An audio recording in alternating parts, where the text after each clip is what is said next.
Hello everyone, నేను doctor Mounika, consultant fertility expert 39 hospital, LB Nagar, Hyderabad.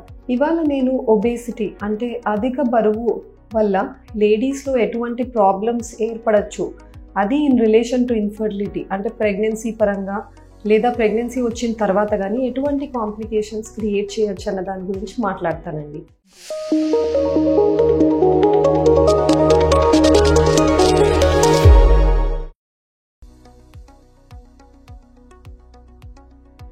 జనరల్గా పాపులేషన్కి అధిక బరువు గురించి ఏమేమి ఐడియాస్ ఉంటాయంటే షుగర్ రిస్క్ ఎక్కువ ఉంటుంది, బీపీ ప్రాబ్లమ్స్ ఎక్కువగా వస్తాయి.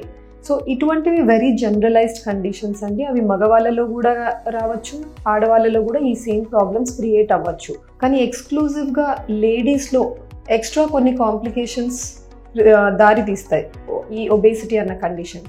అవి ఏంటివి అన్నది ఇవాళ మాట్లాడతారు. ఎక్స్క్లూజివ్గా లేడీస్లో మనకి ఎటువంటి ఎక్స్ట్రా ప్రాబ్లమ్స్ కనపడతాయంటే ఈ అధిక బరువు వల్ల ఒకటి లేడీకి పీరియడ్స్ కరెక్ట్గా రాకపోవడం, పీసీఓడి ప్రాబ్లం, థైరాయిడ్ సమస్యలు ఎక్కువగా బరువు ఎక్కువ ఉన్న లేడీస్లోనే మనం చూస్తుంటాము. ఈ హార్మోనల్ ఇంటర్ప్లే కొన్ని వ్యత్యాస వల్ల వాళ్ళకి పీరియడ్స్ కరెక్ట్గా రావు, ఇర్రెగ్యులర్గా రావడము లేదా ఇర్రెగ్యులర్గా వచ్చినప్పుడు తనకు హెవీగా బ్లీడింగ్ అవ్వడం, ఇటువంటి సమస్యలు తనకు ఎదురవుతూ ఉంటాయి. ఒబేసిటీతో పీసీఓడి చాలా మటుకు హ్యాండ్ ఇన్ హ్యాండ్ వెళ్తూ ఉంటుంది. కాబట్టి పీసీఓడి లాంటి ప్రాబ్లంతో ఉన్నప్పుడు వాళ్ళకు పీరియడ్స్ కరెక్ట్గా రాకపోవడం వల్ల ప్రెగ్నెన్సీ ప్లానింగ్ కూడా కష్టమవుతుంది. అంటే ఇన్ఫర్టిలిటీ అన్న సమస్య, ఈ సమస్యలేమి ప్రాబ్లము ఒబేసిటీ వాళ్ళలో మార్జినలీ కొంచెం ఎక్కువ రిస్క్ ఫ్యాక్టర్ ఉంటుంది ఉండడానికి. నువ్వు ఈ ఒక్కటే కాదండి, వేరే ప్రాబ్లమ్స్ కూడా ఉండొచ్చు. అవి ఏంటి అంటే ఏదోలాగా మనం ట్రీట్మెంట్ తీసుకొని రేపు ప్రెగ్నెన్సీ అన్నది తెచ్చుకున్నాం అనుకోండి, ప్రెగ్నెన్సీలో కూడా ఈ ఒబేసిటీ వల్ల ప్రాబ్లమ్స్ ఉంటాయి. అవి ఎటువంటి ప్రాబ్లమ్స్ అంటే, ఒకటి లాస్ట్ వరకు వెళ్ళే కొద్దీ అంటే 6th 7th మంత్ దాటే టైంకి వాళ్ళకి షుగర్ వచ్చే ఛాన్సెస్, బీపీ ప్రెగ్నెన్సీలో వచ్చే ఛాన్స్ చాలా హై ఉంటుంది. అండ్ ఒక కండిషన్ ప్రీ ఎక్లాంప్సియా అని ఉంటుంది ప్రెగ్నెన్సీలో.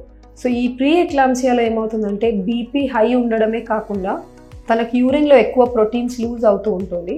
సో ఈ కండిషన్ని ఎట్లా ఒకటి మనం కంట్రోల్లో తీసుకురావాలి అంటే ప్రెగ్నెన్సీని మనం స్టాప్ చేయాల్సి ఉంటుంది. ఇమీడియట్గా మనము డెలివరీకి ప్లాన్ చేయాలి. బేబీ 8th మంత్లో ఉండొచ్చు, 7th మంత్లో ఉండొచ్చు, మదర్కి డేంజర్ ఉంది. కాబట్టి మనం ఇమీడియట్గా ఆ ప్రెగ్నెన్సీని స్టాప్ చేయడానికి ఎర్లీగా డెలివరీ చేయాల్సిన పరిస్థితి కూడా రావచ్చు. నా ఇంకొక ప్రాబ్లము బేబీలో కూడా ఎక్కువ గ్లూకోజ్ పాస్ అయ్యి ఓవర్ వెయిట్ బేబీ, ఉండాల్సిన వెయిట్ కంటే ఎక్కువ వెయిట్తో బేబీస్ పుట్టడం. ఇలా పుట్టినప్పుడు వాళ్ళకి నార్మల్ డెలివరీ కష్టమయ్యి సిజేరియన్ సెక్షన్కి ఎక్కువగా అవసరం పడుతుంది. సో ఒబేసిటీ వాళ్ళలో ప్రెగ్నెన్సీలో కూడా వాళ్ళ కాంప్లికేషన్స్ ఏమేమి ఉంటాయంటే diabetes, high BP, hyper tension, large for gestation babies and also preterm delivery అంటే టైంకి ముందే డెలివరీ వెళ్ళడం and caesarean sections. First obese ఉన్నారా లేదా మీరు ఎట్లా చెప్తారు అంటే, మనం ఫిజికల్గా జస్ట్ చూసి మనం డినోట్ చేయలేమండి ఒబీస్ అన్నది. కొన్ని టర్మినాలజీ ఉన్నాయి. Normal weight, over weight, obese, BMI body mass index. దీన్ని మనం హైట్, వెయిట్ మన రెండు ఫ్యాక్టర్స్ని మనం ఒక ఫార్ములాలో ఇన్సర్ట్ చేసి బిఎంఐని మనం ఆబ్టైన్ చేయొచ్చు. సో ఈ బిఎంఐ వాల్యూ ఎప్పుడైతే 23 లోపల ఉందో ఇండియన్స్కి వాళ్ళు నార్మల్ రేంజ్లో ఉన్నట్టు. లేదు 23 కంటే ఎక్కువ ఉంది, 23 to 28 మధ్యలో ఉంది, వాళ్ళని ఓవర్ వెయిట్ అంటాం.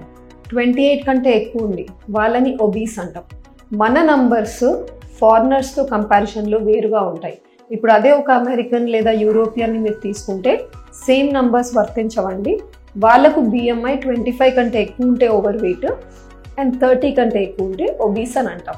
సో మన ఇండియన్ లేడీస్ మన వెయిట్ నార్మల్ రేంజ్ ఉందా లేదా మీరు చూసుకోవాలి అంటే మీ హైట్ ఏంటి, మీ వెయిట్ ఏంటి, అది సింపుల్. మీరు గూగుల్లో వెళ్ళి నెట్లో అయినా కూడా బిఎంఐ క్యాల్కులేటర్ అని ఉంటుంది. దాంట్లో మీరు ఈ వాల్యూస్ ఇన్సర్ట్ చేసి మీ బిఎంఐ అనేది మీరు తెచ్చుకోవచ్చు. అది కనుక కొంచెం డేంజర్ జోన్లో ఉంది అంటే you're going towards overweight or obese అలాంటివి ఉంటే మాత్రం I would advise immediately diet, exercises మీరు అవన్నీ ఫాలో అయ్యి ఎలాగోలాగా మీరు ఆ హెల్తీ లైఫ్ స్టైల్ మెయింటైన్ చేస్తూ నార్మల్ రేంజ్ బిఎంఐ తెచ్చుకోవాల్సి ఉంటుంది. Thank you.